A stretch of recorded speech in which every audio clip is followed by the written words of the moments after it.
So this is the planer. It has a bed width of about 13 inches, which means that you can put a piece of wood through that's up to 13 inches wide. The purpose of a planer is for, in general, reducing the thickness of a piece of wood.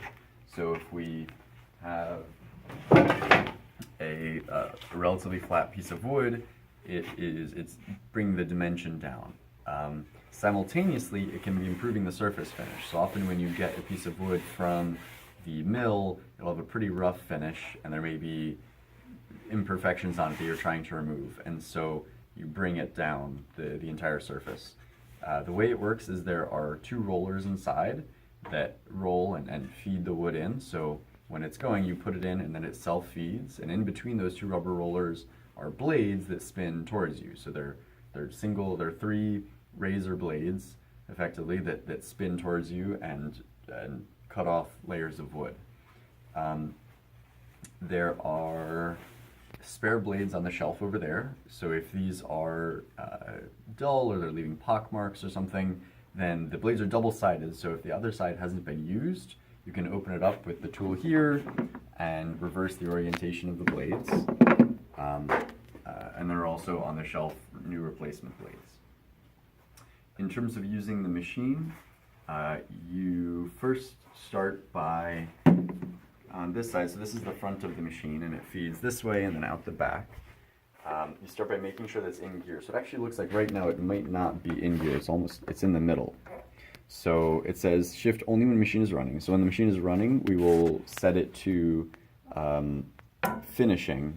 The reason we're going to do that is because it moves the piece of wood more slowly, and it's still relatively quickly, but it leaves a nicer finish.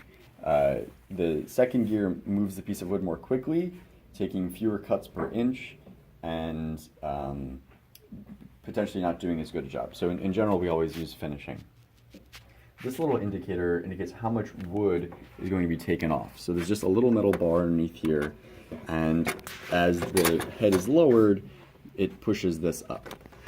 What this is indicating is how much wood you could take off per pass. So if your piece of wood is, say, 3 inches wide, which this is, then it's saying you could take up to 1/8 of an inch at a time.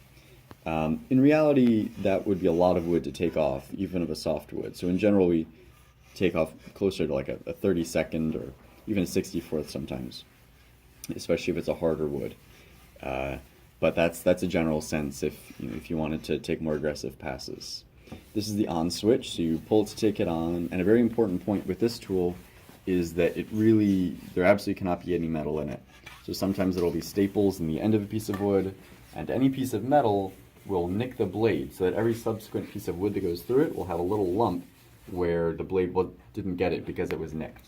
So it's really important to check any wood that you put through it for any staples or nails or anything like that.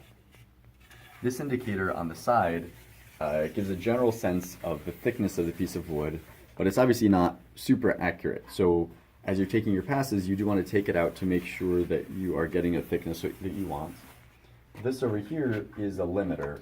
So you turn this to the lowest position you want it to be able to get.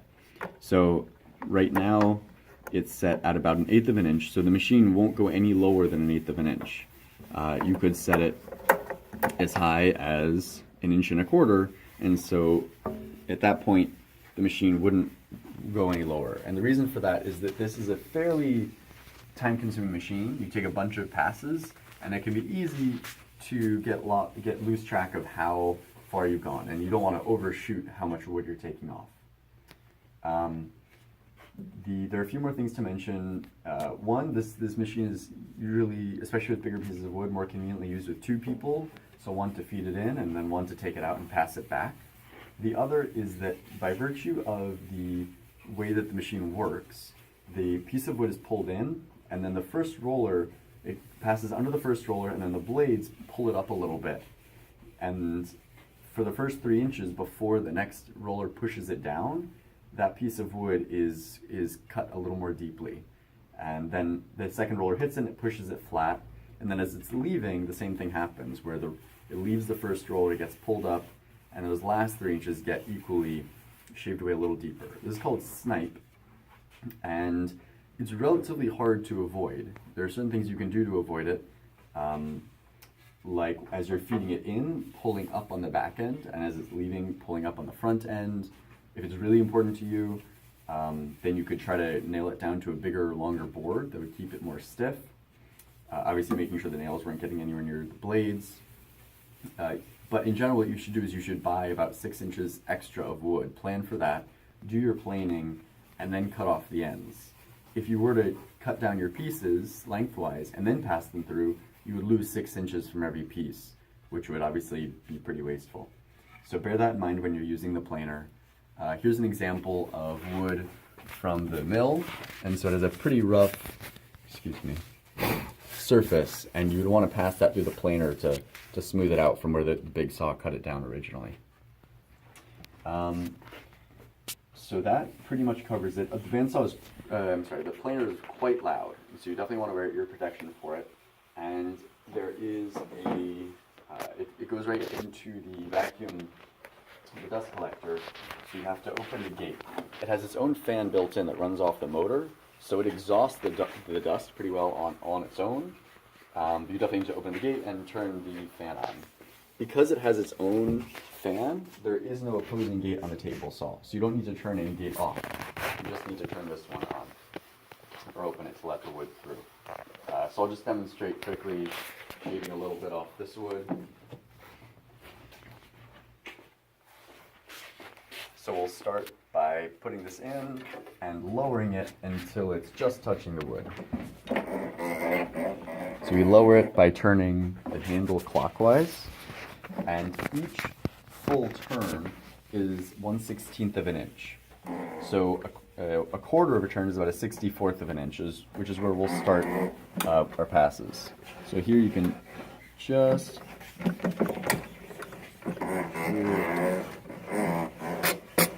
hitting. So we'll do our first pass at this height, and then go down about a quarter turn with each subsequent pass, which will going to be about a 64th of an inch.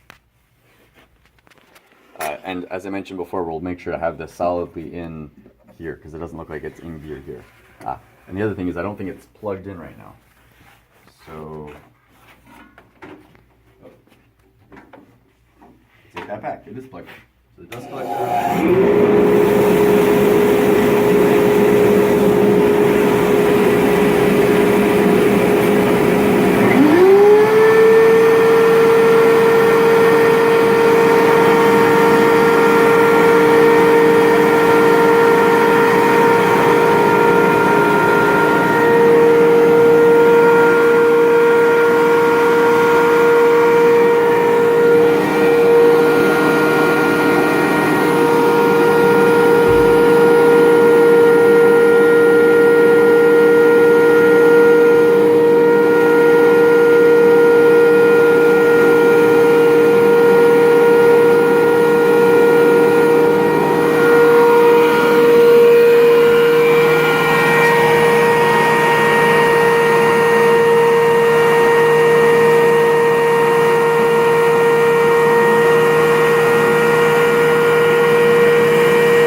So you keep doing that until you bring it down to your desired dimension.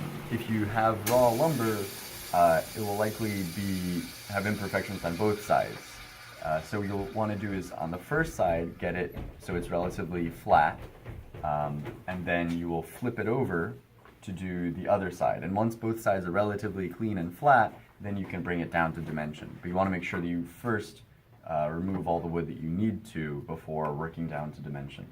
One other consideration is that sometimes wood will come with certain warpings, and some of these you can fix on the planer.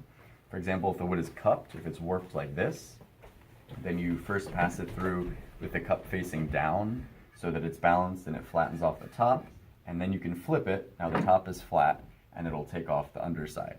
There are other kinds of warping that a planer can't fix, and the blades are just in reference to the table underneath it, so it will just make the piece of wood thinner, not flatter.